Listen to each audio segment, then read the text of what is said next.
rights does the state of Maryland expect us to give up? The problem with this proposal over here is the fact that the state of Maryland confuses owning property with renting property. I currently rent, so I know that my landlord, obviously has the right to dictate what goes on in my property. This, however, if you own property, how can anyone tell you what to do with it? Thank you.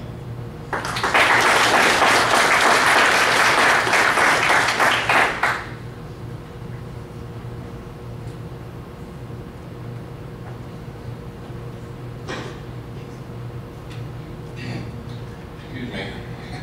My name is Jack Grover. I'm Knoxville Road, Cumberland. And about 40 years ago, my wife and I bought a farm with over 100 acres from her father. Been in her father's hands and her uncle's hands since back in the 1920s. So it's still in the family. I wasn't going to speak this evening, but I've been listening to everybody else and making a few notes here. I'm against Senate Bill 236. I'm also against what Cecil County is up to, and that includes the 5 budget. This is the wrong way to go about this. As I read this information that was mailed to me, I agree with some parts of it, other parts I don't. We have in the state of Maryland a farm preservation law, whereas if we have 100 acres or more, we can apply to the state to come under that law and preserve the farm, give up building rights forever. I have observed over the years Cecil County, Harper County, Kent County, a lot of others around the area. I travel around quite a bit. In fact, I travel around about 7 states continuously. That's job related, of course. I love living on a farm. Absolutely love it. I wouldn't have Baltimore County if they paid me. I like my privacy. I like my seclusion. And if I do need to go to town, I don't have that far to travel. I've been a truck driver all my life. I've traveled 42 of the 50 states in the United States. I'm retired now. I love this county. I love the state. Most of all, I love the United States. I served in the United States Navy. I did my job during Vietnam. I was an aviation electronic technician. I've had a wonderful life. I'm 68 years old right now. I hate to see everything go up in smoke. This is the wrong way to go about what this bill is doing. Now, I'm trying to understand the intentions of Annapolis. I can see on one hand that they're trying to preserve farms as they are. I've heard a lot of speakers come up here and that's all they're concerned about is preserving their farms. I've heard other speakers come up here and say that they want to have the right to do what they think is best for their farm. If they don't have kids to pass it on to, or if they do and the kids don't want it, then on that hand, of course, they should be able to develop it, sell it off in lots, sell it off as a whole. Whatever. It's their farm. It's their property. They paid taxes on it all these years. They bought it. Their taxes go up constantly. but the property values go down. The way I see it, Senate Bill 236 is going to decrease that property value even more. But at the same time, I guarantee you the taxes go up. That's the way government works. I got to give credit to everybody in this room and the ones who are not here that own farms. I own one myself, so I know how it is. I don't farm my ground myself. I rent it out to people that do farming. I don't have the time, the energy, or the patience to be a farmer. I'll be honest with you.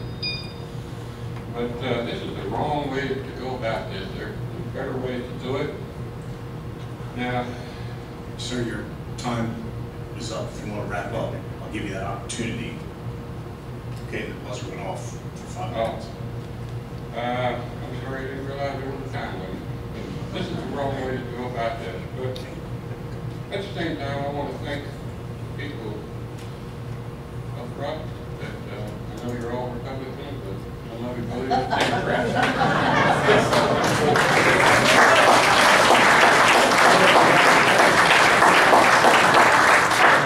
Anybody else in row 4? If not, we'll move to row 3.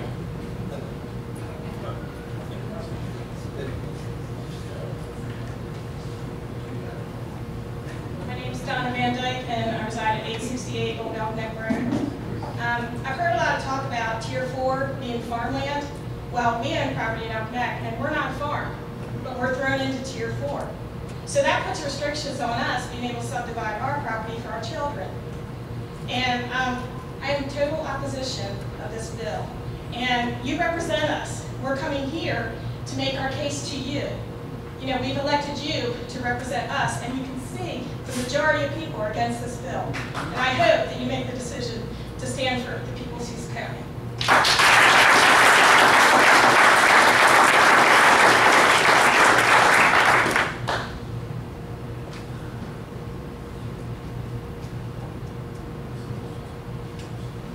My name is Jonathan Van Dyke. I also reside at 868 Old Elk Neck Road, Elk, Maryland. I'm just up here to support my brother and my mother both in their decision. I'm honestly disappointed at the bill. I mean, our founding forefathers, this is the exact opposite of everything they fought for and they died for, and they laid down their lives so we would have freedom, so we would have rights. So please listen to the people, do what's right and what's best for us. Thank you.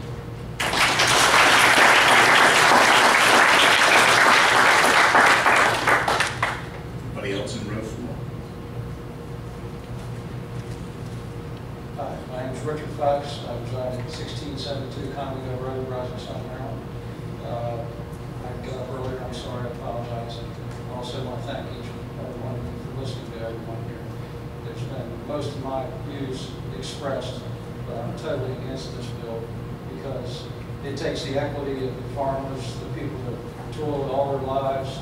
We've owned a farm for over 100 years. It's a legacy that's been handed down generation to generation.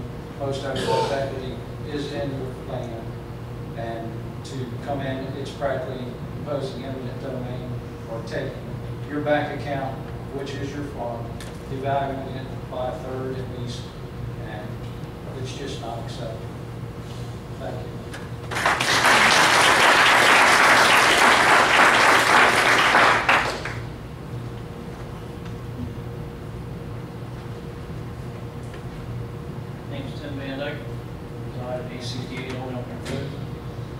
Be honest with you. Let them do it first. I'm upset. I'm not happy at all. This is rights being taken away. It's our land. We pay taxes for it, just like you guys pay taxes for it. The taxes also go to put you up there, you up there, you up there, and you up there. That's who we elected. And you should stand up for our rights. If you don't, just like a map, got to go. Got to go. That's the only way.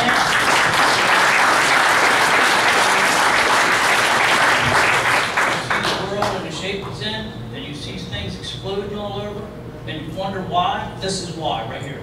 This is exactly why. But this is early on. If you catch it early on, you'll be in good shape. You don't, the whole thing's gonna go up in smoke. If you can't see that, you're blind. So, I'm against it. It's my property, my taxes I've been paying, and I'm gonna do what I want on my property. It's my property. Yeah, I do as much as I can do with y'all. I come and ask you to do the right things. We abide by the laws. You know what? I hunt, I fish. I want my river to be clear. I want my fish. I want my deer. I want my wildlife. I'm going to take care of it. I don't need somebody else coming and telling me how to do what I need to do. I know what I need to do. Thank you.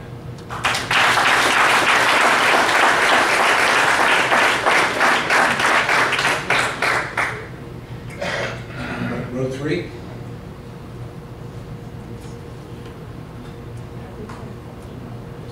Wayfarers 385 Bristol Beach Road, Roeville, Maryland.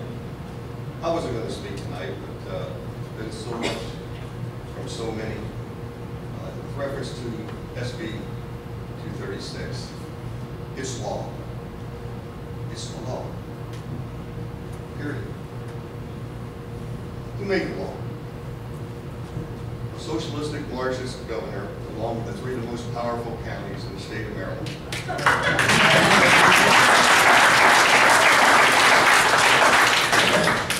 Now we can bicker back and forth about this map, that map, and so forth, and I probably realize a map does have to be made. I want you to realize something else. There was an old king long ago by the name of George, and he passed a lot of laws against the 13 colonies of this nation. And the colonies decided to fight. And we've had people offer tonight to the Farm Bureau to help you fight against this law.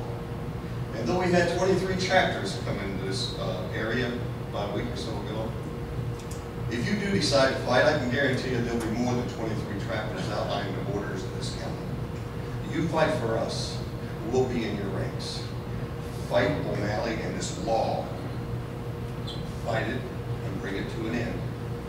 Do what you have to do to appease right now, but go to war with these people. God bless you.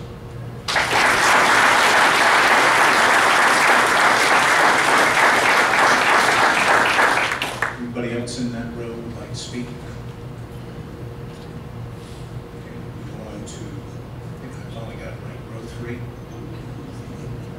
Gentleman with the American flag, how's it? My name is Jim Zambito with 1565 Dr. Jack Road, Helen, Maryland. And our farm's been a farm since 1704, and I have no intention of going. But I have 2 kids in college right now. Thank God I'm able to make payments. If I should have to, I would like to have the right to be able to take some of that land, get the equity out of it if I need to, pick it up, if I have to. I think that this land, no matter what map they have to use, what map is numbered here for, that people should be compensated for. They should be compensated for their property rights. And their taxes should be low. No matter what you do, they should be done. So what I think you should do is take that map, tell them about it until you know what to do with it.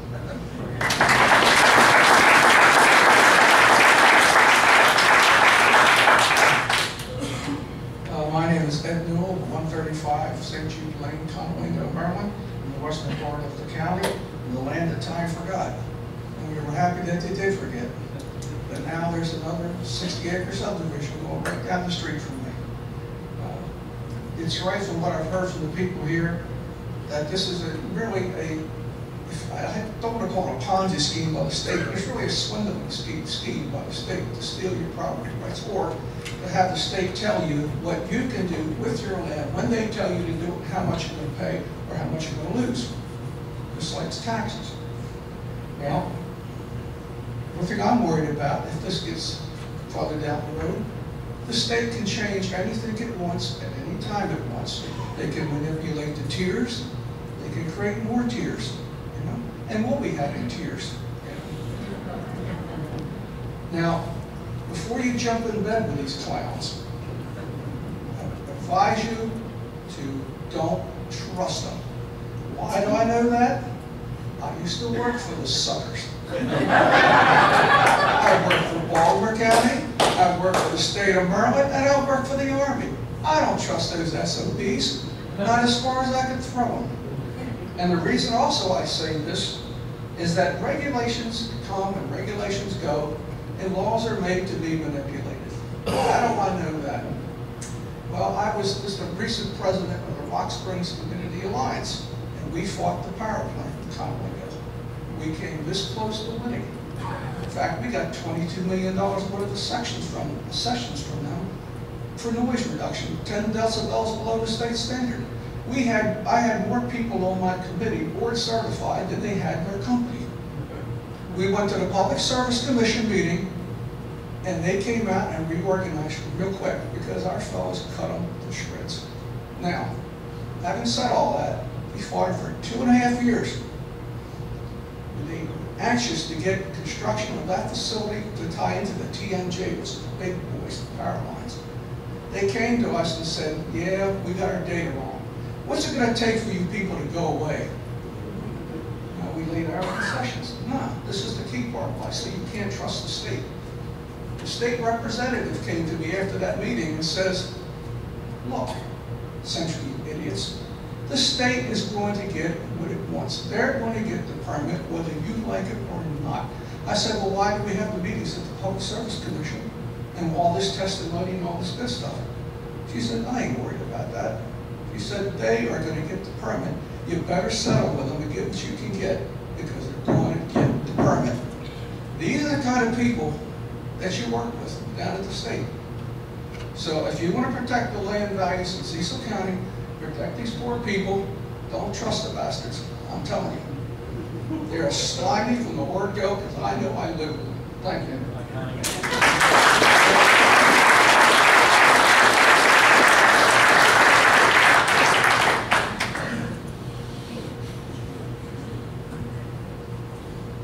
Paula Gilly, 136 Lydell Road, Fleur, Maryland.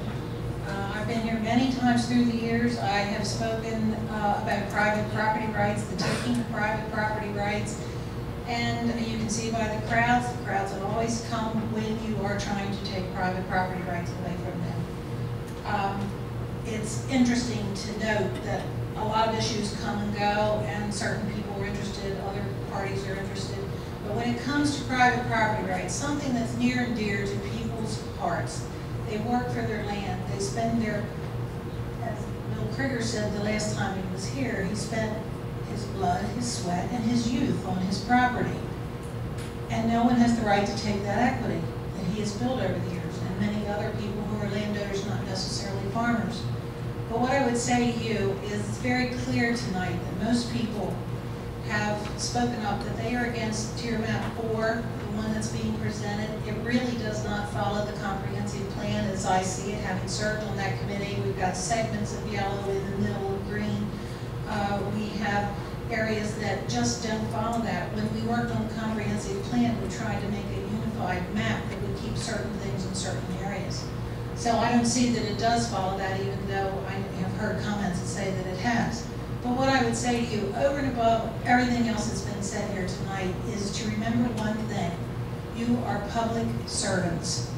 You were put here to serve the public, not to put an obstacle in front of them and hurdles that they have to come over time and time and time again to be here to fight a battle that we shouldn't have to fight.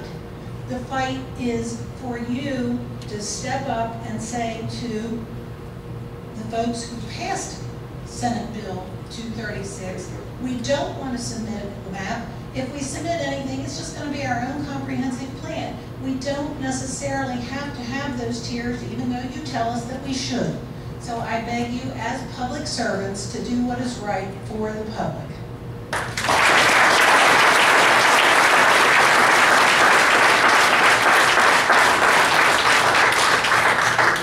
Row 3. Row 2. My name is Ann Eglin. I live at 327 Martin Cameron Road, Roslyn, Sun, Maryland. And I'm here tonight. I'm rather appalled that 3 of our commissioners who campaigned and were elected under the banner of conservatism, they're actually pushing a more radical vision of the county's future than Martin O'Malley. That's very unbelievable. And yes, I've read Commissioner Brumel's blog on the subject. Her declaration of no spin hasn't prevented me from using that blog in place of an electric fan the last few days. So it's been useful, if for nothing else. In my opinion, I'm going to cut out a lot of what I had to say because it's already been said. But this implementation has the potential to have a devastating impact on this county, not only on the farmers, many of whom are my friends, but also on any other citizens who pay taxes. You honestly think that you can devalue over 50% of the county land and the property taxes of the other 50% won't go through the roof? I don't think so. My advice for the county commissioners tonight, it's more of a warning. If you aid and abet in this land grab of Annapolis, make no mistake, we will remember.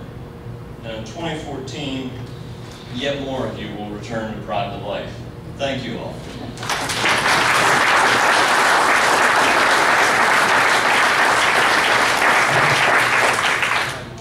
Al Reason, 632 Conowingo Road, Conowingo.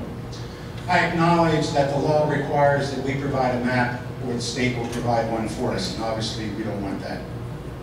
My experience with government regulations indicates that when they want something done, they mandate it by the word shall or will.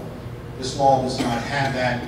It talks about the PPA, that the Tier 4 will be, not shall be, or it is, not will be or shall be, excuse me. There is no direct penalty if we do not obey or express ourselves in the manner in which the Planning Commission, the State Department of Planning wants us to. They can comment, as people have said, and yes, there could be indirect actions taken against us, but we could certainly show some sunlight on that if that was to occur. That's a very good disinfectant. My suggestion is that we submit a map. And this map will consist of all the preserved land, all the land owned by the state, the county, and the federal government, and that's it.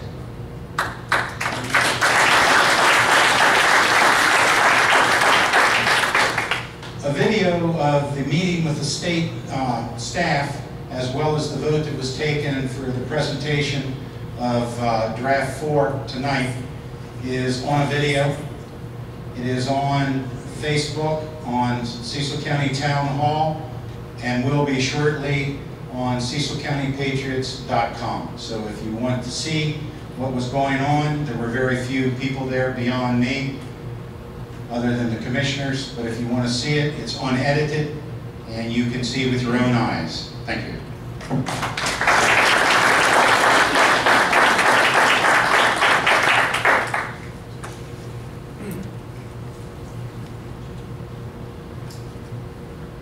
Hi, my name is David Warnock. I'm at 108 Broadleaf Court, Rising Sun, Maryland, 21911. I'm actually the Planning and Zoning Vice Chairman of the town of Rising Sun. I'm here on behalf of the Chairman, Alan Altenreith, to read a letter. The Planning Commission of the town of Rising Sun has carefully reviewed and considered the potential impact of Sustainable Growth and Agricultural Preservation Act of 2012 on the town of Rising Sun and related growth area. The town has worked diligently and with the expenditure and of considerable time, effort, and expense to prepare a comprehensive plan that meets the requirements of recent changes in state law with regards to municipal growth areas and water resources, commonly referred to as House Bill 1141. During the course of updating the comprehensive plan for the town of Rising Sun, our planning commissioners held work sessions that provided ongoing opportunity for public input and comments, as well as formal and informal coordination with the Cecil County Department of Planning and Zoning. That process resulted in a scaling back of the town's planned growth areas consistent with revised growth projections and infrastructure requirements. Our growth area has been reviewed by the Maryland Department of Planning, and our infrastructure plans for public and water sewer improvements have also been reviewed and vetted by state agencies, including Maryland Department of Planning and Maryland Department of Environment. The the town of Rising Sun has compared its municipal growth area to the proposed tier map 4, prepared by the Cecil County, and noted a number of inconsistencies that are evident on the attached graphic. The town of Rising Sun respectfully requests that Cecil County Senate Bill 236 Map 4 be amended to be consistent with the comprehensive plan of the town of Rising Sun in the spirit of continued interjurisdictional coordination and the tenets of the state and local smart growth policies. Respectfully, Alan Alfremuth, Chairman, Rising Sun Planning and Zoning Commission. On a personal note, I've been involved with planning in the town for about 5 years. I grew up in Hartford County, so I'm not a Cecil County native. My kids are, but I'm not. I also spent a few years in this wonderfully congested state of Delaware, and so I've been involved with planning and zoning in Delaware too, although it's more on the, I guess, 740 line, so more the activist side of. I was never against development per se, but rather just wanted to ensure that we weren't, shoving 500 units onto a one-lane road or something. But I did a little research because we always talk about in zoning the 14th and the 5th Amendments. So I did a little research on zoning, and the first zoning regulations came from New York City in 1916. Basically, it was a reaction to the construction of an Equitable building, which still stands at 120 Broadway. Basically, it towered over the neighbors, and they lost all the sunlight, which back then I suppose would have been a bit of an issue for a lot of people. The constitutionality of zoning ordinances was upheld in 1926. The zoning ordinance of Euclid, Ohio, was challenged in court by a landowner on the basis that restricting the use of properties violate the 14th Amendment to the United States Constitution. I'll just kind of skip ahead. There's been a number of developments over the years, but ultimately, starting in 1987, several United States Supreme Court cases ruled against land regulations as being a taking, requiring just compensation pursuant to the 5th Amendment of the Constitution. I guess what I'll just cut to the chase. The local government has a right to regulate zoning and such, and we do that through the comprehensive plan. We spent countless hours in town. I know the county spent countless hours. But there's also private property rights. I mean, we deal with this in the planning and zoning meetings. I mean, if we've granted rights to somebody to develop something, we can't just yank those away.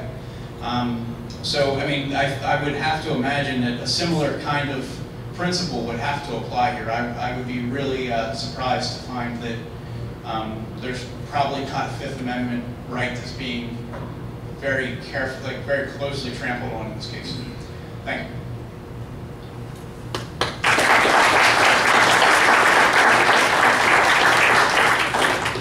Anybody else in the second row?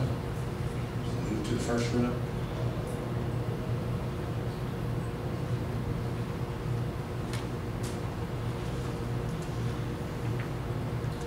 I think you finally remember to state my name. It's Vincent Salmons. I'm a 25 Beaver Court, Rising Sun, Maryland. I was wondering if you guys could put that map on the overhead there, side by side. I don't have this one. You don't have that one, not convenient. Okay, just want to hold it up then? Sure. Appreciate it. I do a good fan. All right, fair enough.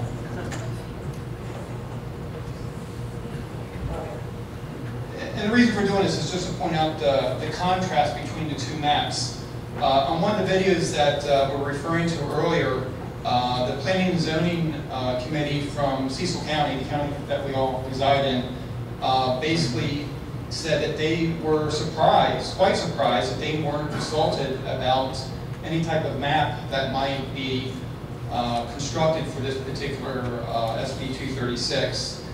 They went on further to say that they found it personally possibly unconstitutional as well. And if there's any map to be presented, it should be the one that's from the comprehensive plan or less restrictive. So I think the map that was proposed, the draft 4, should be dispelled, shredded up, and forgotten about. And if there's any map whatsoever that should be presented, it must look something similar to that, if not, contesting it altogether. I don't agree with the bill entirely myself. However, if they feel obligated to submit one, I believe the one on the right should be what it would look like. With that being said, I have plenty of video coverage on this as well. I'm the person videotaping most of the sessions on this particular topic since I felt it was pretty important. And it took time when the state came along and presented their ridiculous map. This map 6 is kind of what their reiteration was. And the fact that there is really no recourse for submitting a map that only may have a very small footprint of Tier 4. So that's fact. You can take that home with you, and that's the fact of the matter. You're welcome to review it. It's on YouTube. You can search YouTube for Cecil County Commissioner meetings, and you should see plenty of hits on that. That's all I have to say. Thank you. Thanks, guys.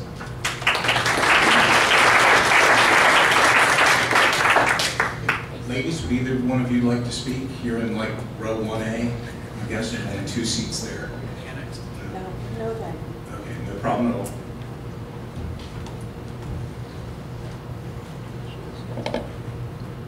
My name is Jacqueline Patchell. I live 2516 East Highway. My mother-in-law and father-in-law had bought land, 75 acres, with the intentions on each, they had 5 children, and they wanted to be able to give their children a partial land. Well, some of us had gotten land, and then it came to where they were only allowed to put so many homes on land. There was land, you're built all on top of each other, so the rest of the land could be developed. I have 2 sons, 3 grandsons, a great-granddaughter, and a great-grandson. I'm 67 years old. My one son was given 7 years to live. He has lived 3 years over that time. With the situation with the Social Security, my sons had hoped. My mother-in-law had died a year after the big boom of property sale was so high. She died the year after when the prices fell. My husband died a year before my mother-in-law, which left me with nothing, but my 2 sons got my husband's share. Like I said, my one son's limited on his time of life. The remaining 4 family members would like to have been able to sell the land. But like I said, the property value has really dropped. Now, if this goes through, they've been waiting, maybe hoping that maybe the price in property would go up. But if this should go through, they might as well give it away. And that's what they're all worried about. My sons had bought land in New York, 165 acres, because they love to hunt and they like to live off the land, which they have no. The one son does hunt on what land is left now. But like I said, with the retirement the way it's going, they have really, maybe they will be okay, but their children's retirement may be wiped out. So they were kind of counting on this land, bringing some money to protect them in their retirement years. But like I say, if this goes through, they might as well just give it away, and that's what they're kind of worried about now. They're holding off on selling it. So if anybody's interested in some cheap land, that's all I got to say. I'm not for this at all. So thank you very much.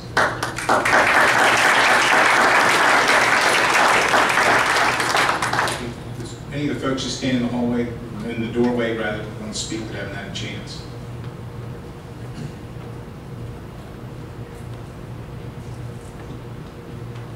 Good evening. My name is Josh Hastings. I'm with the Institutional Land Conservancy. I'll keep it brief. We're not here to speak on the legitimacy of the law, but the draft maps that have actually been proposed. And each Maryland county across the state is faced with the challenge of developing a multi-tiered system for growth. We fully support Cecil County's effort to develop tier designations and continue to protect the great rural heritage and agricultural output of the area. As you know, the state has laid out guidelines which help each county appropriately develop their tiers. ESLC has more praise than concern with regard to the tier maps that Cecil County has already developed. And our few concerns mostly deal with areas that should be mapped as Tier 4. Our concerns are as follows. One, areas that are protected lands should clearly be designated as Tier 4. A few of the areas around Elk State Park, MET protected property, south of Elkton, along the Delaware border, and at least one of the ESLC properties, protected properties, south of Hacks Point, have been marked in Tier 3 and need to be corrected, which we'll get specifics to you guys. Second part, growth areas that are currently low in density outside the planned sewer areas can be Tier 3 unless dominated by agriculture and forest land. There are a few areas that are also may need to be looked at again. And third is our rural villages within priority preservation areas and rural legacy areas are to be mapped Tier 3. Areas like Hacks Point or Crystal Beach can be mapped Tier 3, being that they are designated rural villages, but nearly twice the size of the area around the villages is marked Tier 3. Also might want to take a look at. As mentioned, we applaud the efforts of Cecil County in taking steps to make sure that the state doesn't further dictate what your area looks like by presenting your own map. You are taking that steps. We realize that our greatest strength lies in our rural heritage and our agricultural output. An important endeavor is to continue to provide right tools for farmers, including strong TDR program, which help farmers realize the development potential of land without actually developing it. Let's keep Maryland agriculture #1 industry in Maryland. So, lastly, I say that the Cecil County tier map should only add to the diligence that has already been done in the planning county's growth. We stand by as a resource to Cecil County and applaud your efforts to develop the most appropriate maps possible that enhance the hard work you've already put into your comp plan. Thank you for your service to our county and for putting yourselves through a very uneasy process. Certainly, you guys don't do this for the money. So, thank you again for your help, and thanks for everyone for coming out. Anybody else in the doorway standing there?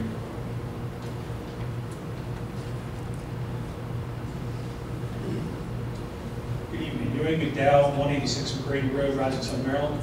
I'll keep this very short. I support what Dan Durr says, that you should send our comprehensive plan back to the state. So this is our plan. Thank you very much.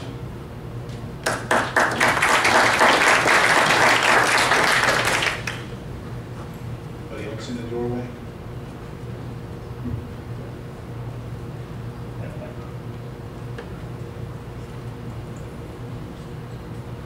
Nancy Valentine, 135 Pinecone Drive, Northeast. I was going to tell you how I feel, because I've tried to send my reasons and get all the reasons out there. And I think, having looked carefully at both the comprehensive plan and draft map 4, we are pretty darn close. And what I want to encourage is thinking about what we really want to accomplish in the county. We have said over and over again, year after year, looking back at history, that we want to grow in the growth corridor and preserve our rural areas.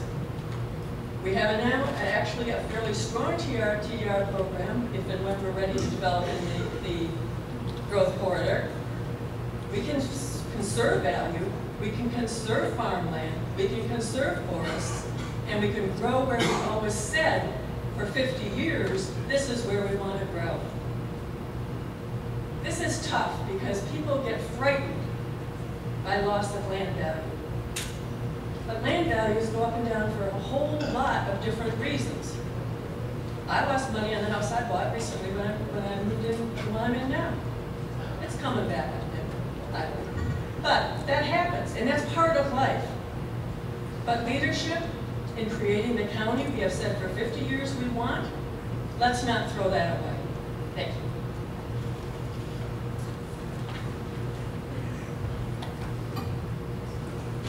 Anybody else in the hallway?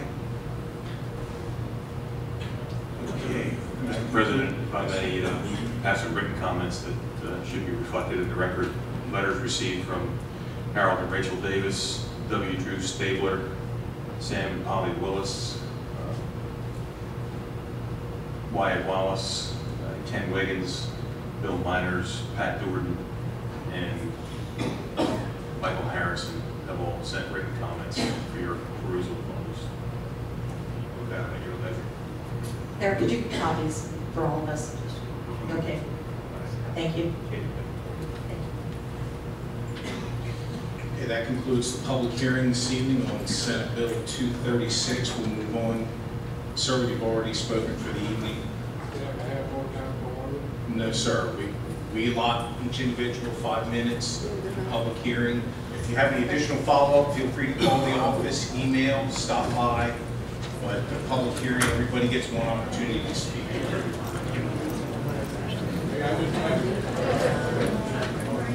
2 minutes.